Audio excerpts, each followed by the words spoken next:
The story of Aileen Wuornos is one of tragedy, violence, and a controversial path to infamy. Known as one of America's most notorious female serial killers, Wuornos murdered 7 men in Florida between 1989 and 1990. But her story is more than just the crimes she committed. It is also a tale of a deeply troubled life marked by abuse, abandonment, and societal neglect. In this video, we will delve into the life of Aileen Wuornos, her crimes, her trial, and the lasting legacy of her story. This is the complex and haunting tale of Aileen Wuornos. Aileen Carol Wuornos was born on February 29, 1956, in Rochester, Michigan. Her life began with hardship, and it only grew darker as she aged. Her father, Leo Dale Pittman, was a convicted child molester who died by suicide in prison. Her mother, Diane Wuornos, abandoned Aileen and her brother, Keith, when Aileen was just 4 years old. The siblings were taken in by their maternal grandparents, Laurie and Britta Wuornos. But this wasn't a safe or nurturing environment. Aileen later described her childhood as abusive, both physically and emotionally. By the age of 11, she was engaging in sexual activity in exchange for cigarettes and food, a pattern of survival behavior that would follow her into adulthood. At just 14, Aileen became pregnant, reportedly the result of sexual assault by an acquaintance of her grandfather. She was sent to a home for unwed mothers, where she gave birth to a baby boy who was immediately put up for adoption. Soon after, she was expelled from her home, forced to live in the woods and fend for herself. These formative years left Aileen scarred, both emotionally and psychologically. Her experiences with neglect and abuse shaped her distrust of others and her volatile personality. As Aileen entered adulthood, her life became increasingly unstable. She drifted from place to place, often hitchhiking across the United States. She survived through sex work, petty crime, and shoplifting. Her anger and impulsiveness often led to violent altercations, and she had numerous run-ins with the law.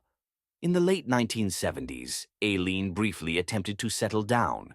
She married a wealthy, older man named Louis Gratz-Fell, but the marriage was short-lived. Aileen's violent temper and erratic behavior led Fell to file for an annulment after just 9 weeks. By the 1980s, Aileen had moved to Florida, where she continued working as a prostitute.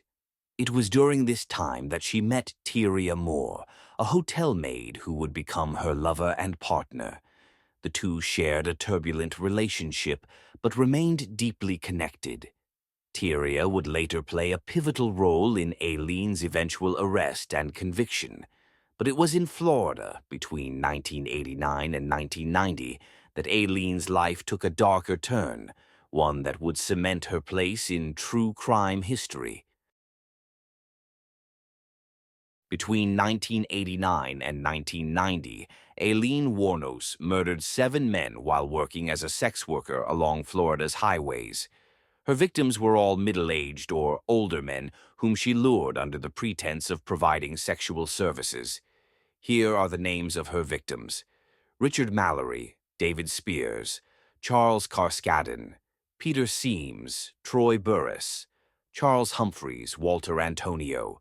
Aileen claimed that each murder was an act of self-defense, alleging that these men had either raped or attempted to rape her. However, investigators found inconsistencies in her accounts. The level of violence inflicted on the victims, combined with the theft of their belongings, painted a more complex and premeditated picture. Aileen Wuornos's killing spree came to an end in January 1991 when police arrested her at a bar in Volusia County, Florida. Her arrest followed months of investigation, during which authorities linked her to the murders through ballistic evidence and witness accounts.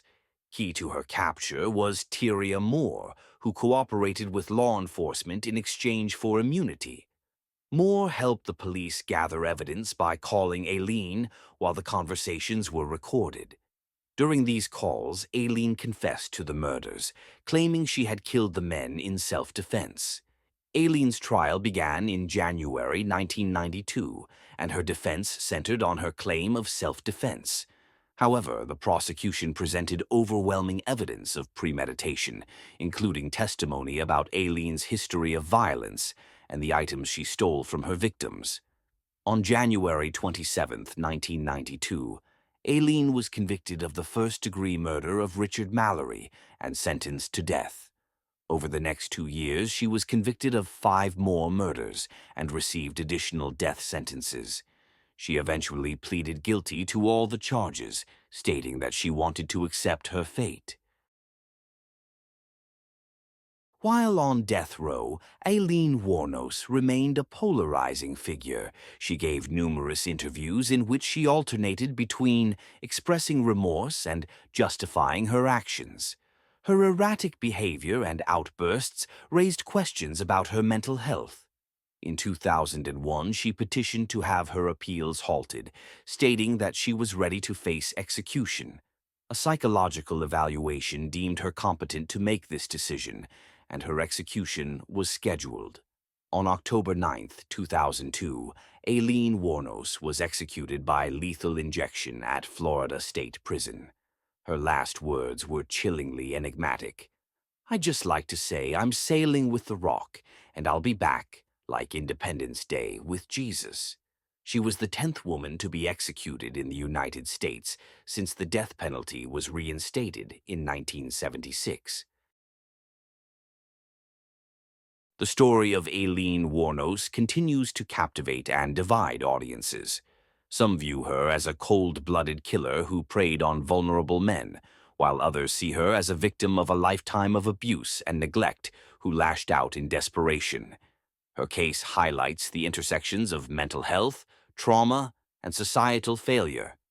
Aileen's life, from her troubled childhood to her violent crimes, raises important questions about how society addresses the needs of the most vulnerable among us. Her story has inspired books, documentaries, and films, most notably the 2003 movie Monster, which earned Charlize Theron an Academy Award for her portrayal of Wuornos.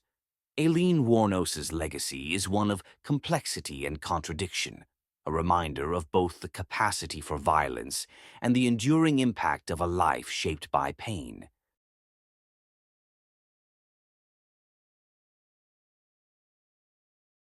Thank you for joining me in exploring the story of Aileen Wuornos.